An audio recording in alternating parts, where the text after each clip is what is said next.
Arvoisa puhemies, arvoisat kollegat, te, jotka luulette, että maailma paranee kieltämällä sanoja ja leimaamalla mielipiteet rikollisiksi, kuunnelkaapa tätä hiljaisuutta. Se on täynnä keskisormia.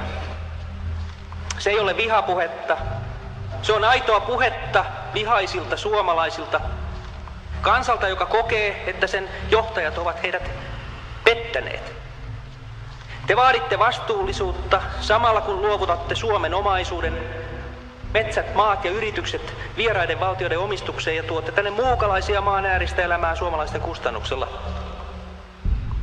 Puhutaan ihmisoikeuksista, mutta missä ovat suomalaisten oikeudet?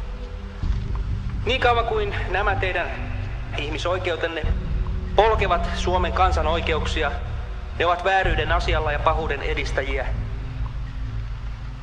Ja syyllisiä tulevienkin suomalaisten sukupolvien edessä olette te itse. Te aliarvioitte ihmisen älyä. Te osoitatte ylemmenneen tunteenne ja halveksitte tavallisten suomalaisten tunteita. Te olette ajaneet Suomen suohon, ulkoistaneet työpaikat Kiinaan ja Intiaan, tuoneet halvat duunarit Virosta ja laittaneet suomalaiset maksamaan Kreikan velat. Te vieläpä syyllistätte nämä maahan polkemanne ihmiset siitä, että te olette kohdelleet heitä väärin. Ja teidän lääkkeenne on nollatoleranssi ja sensuuri. Arvoisa puhemies, valheilla, hyssyttelyllä ja uhkailulla yritetään pakottaa kansalaiset nielemään karvas monikulttuurilääke, joka sekä maistuu pahalle että on myrkkyä. Se myrkyttää totuuden, se myrkyttää oikeudenmukaisuuden, se myrkyttää demokratian ja se tuhoaa yhteiskuntarauhan. Ihmiset joutuvat päivittäin kohtaamaan maahanmuuton aiheuttamia ongelmia omassa elämässään, samalla kun valtiojohto hymyilee imelästi ja sanoo, että tämä on meille vain rikkautta.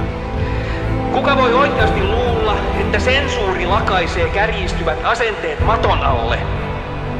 Miten tyhminä te omia äänestäjienne oikein pidätte?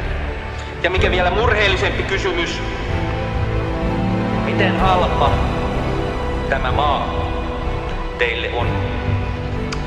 Te olette häpäisseet Suomineidon ja sen päälle tuoneet tänne rehellisten suomalaisten kustannuksella eläviä muukalaisia, joista osa syyllistyy suureen osaan maamme raiskausrikoksesta, ja suunta on pahenemaan päin.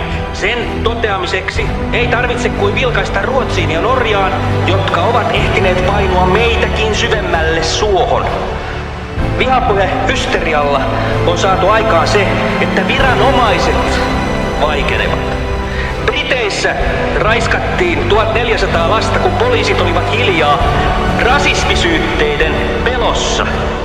Tämä jos jokin on sairasta. Ja sinä, äläkä vetäydy vastuusta. Juuri sinä, suvaitsematon suvaitsija, olet pilaamassa tätä maailmaa ja tämän maailman. Samalla kun huulillasi on moraalisen petoksen voitelemia yleviä puheita ihmisoikeuksista.